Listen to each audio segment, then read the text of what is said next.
I have this idea, and it's based on, well, my love for the Beatles. I've been watching the Beatles and listening to the Beatles since 1964 when they appeared on live television on the Ed Sullivan Show.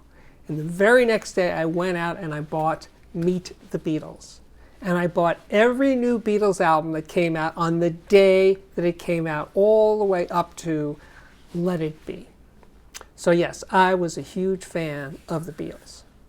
But then the Beatles stopped. In 1970, in April 1970, the Beatles were done. Paul McCartney sent out a press release that he was leaving the band. It was over. But my idea for this is, what if we could make new Beatles albums? That's it. Another way of looking at this is if the Beatles didn't break up, a lot of the music they were writing for their solo records would have wound up on Beatles albums. Now, the man that could make this happen, his name is Giles Martin. I met him a few times. He is the son of George Martin, the Beatles record producer. And Giles Martin has had hands-on experience with the Beatles music, with their multi-track masters, going all the way back to 1995. So more than any other human on the planet, Giles Martin knows the Beatles music inside and out. So what I think he could do, he could make new Beatles music. As a matter of fact, he's already done it with the John Lennon song Now and Then, right? Okay, so that's the basis of my idea. Now, in 1970, the year that the Beatles broke up, all four Beatles, John, Paul, George, and Ringo, all released new solo albums that year. And they did it again in 1971. They each released another album in 1971. And those, well, let's say 8 albums, 4 for each Beatle, each year, they had a lot of Beatles, let's say, momentum in them. It had this energy that was still carrying them forward in their first record. Okay, so what I'm actually suggesting here is that Giles could take, let's say, the masters for Paul McCartney's McCartney album, which McCartney played all the instruments himself on that album, right? But he could add George Harrison on lead guitar to the McCartney album. He could add Ringo's drums to that. In other words, he could take out Paul's drums and add Ringo's drums. He could add John's rhythm guitar to the McCartney album. So in other words, he could repopulate, that's the word, he could repopulate McCartney and have all 4 Beatles playing on McCartney. And John and George could sing background vocals to McCartney's lead vocal. You see where I'm going here? Thanks to AI, I'm not saying it would be easy. It would take a lot of work and a lot of time. But Giles Martin is the guy to do it. He knows this music so well. And he's already done it with Now and Then. Now, on George's album, All Things Must Pass, well, Ringo is already on some of the tracks on that album. But he could add Paul's bass to All Things Must Pass. He could add John's vocals and rhythm guitar to All Things Must Pass. In other words, repopulate the solo albums so that all the albums have all 4 Beatles on them. In other words, those 4 albums that came out in 1970, McCartney, Plastic Ono Band, All Things Must Pass, and Sentimental Journey. Take all 4 of those albums and put all 4 Beatles on each album, thereby creating new Beatles albums. That's it. That's what I got. So is it easy? No, it would be massive, right? But he could at least, Giles, you could at least take one song from McCartney and add Ringo's drums. You could take one song from the McCartney album and add George's guitar.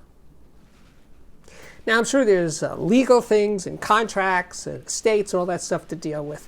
But I think the world is eager, really eager to hear like the Beatles again in a different way. Because Giles Martin has already done Sgt. Pepper, the White Album, Revolver, Abbey Road. Let It Be, Get Back. He's already done those remasters. And then it's like he's looking for the next project. And I think this idea that I'm giving to him, giving to the world, might be something to try, to see what would happen. Who knows? He might have already done it. To just lift, let's say, Paul McCartney bass line and reconstruct it to put it on Plastic Ono Band. To lift a Ringo drum track, reconfigure it to put it on a Paul McCartney album. That's what I'm saying. Take a George Harrison lead guitar, and put it on one of John's albums or Paul's albums.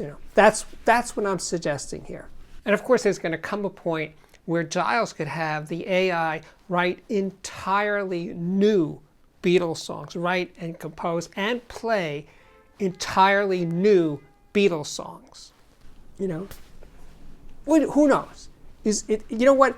Here's my prediction. If it's not going to happen now, it might happen in 10 years. It might happen in 20 years, because I think the desire for it would be immense. So, of course, I want to hear from you guys about, what do you think? Is this something that makes any sense at all? It's a fantasy, obviously, because it hasn't happened yet. So anyway, that's what I got for today. And yes, this is my April Fool's, but it might actually happen. It's a stretch. I know that's crazy. I know that it's not going to happen tomorrow, but it might happen eventually. So anyway, Giles, if you actually get to watch this video, you know how to reach me.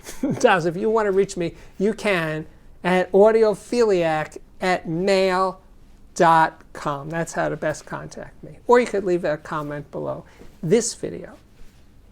And speaking of great things, how about this one? This Audiophiliac viewer system of the day. Brad sent in these gorgeous pictures of his two systems, but those two systems share a Denon DP1200 direct drive turntable with a Grado timbre reference 3 high output cartridge.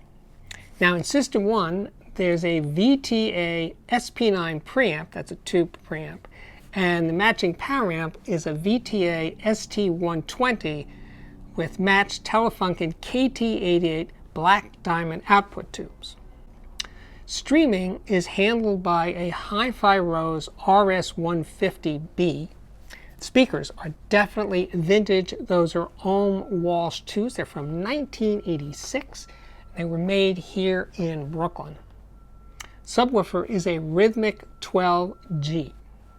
Now in the second system, there's a Marantz 2230 receiver that's been recapped, cleaned, has the LED kit, and also a gorgeous black anodized faceplate. Speakers are Klipsch Heresy 4s.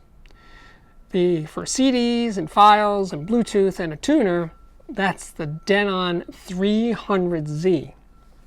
For cassette playback, there's a Sony D5M. Headphones are Audeze LCD2, and the headphone amp is a Schiit Valley. You'll also note that there's an original RCA vintage 1940s on-air studio light. That's pretty cool. The 17-foot wide record cabinet is custom built and it's cherry wood. There's a Variac for the tube amplifier that's set to maintain 112 to 115 volts. Finishing up, Brad and his faithful companion Charlie spend countless hours enjoying the system. I'm sure you do. Thank you, Brad. We are back. Thank you for putting up with yet another April Fool. I have a playlist of previous April Fool episodes, so you should check that out. Oh, one other thing. Coming up real soon, I will be appearing at Axpona on Saturday, April 12th. Yes, I'm going to be giving a talk. But I will be at the show all 3 days at the 11th, 12th, and 13th. So if you can make it to Axpona this year and you see me in the halls, please say hi.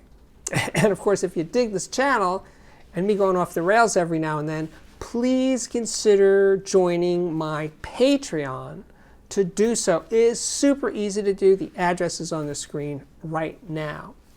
And while you're looking at that, yes, if you join, you could join for a couple of bucks a month, up to $50 or even $100 a month. If you join at $50 or $100, you and I will have a conversation every month at the beginning of the month. So anyway, again, thank you so much for watching, and I really do hope to see you back here again very, very soon. Bye-bye.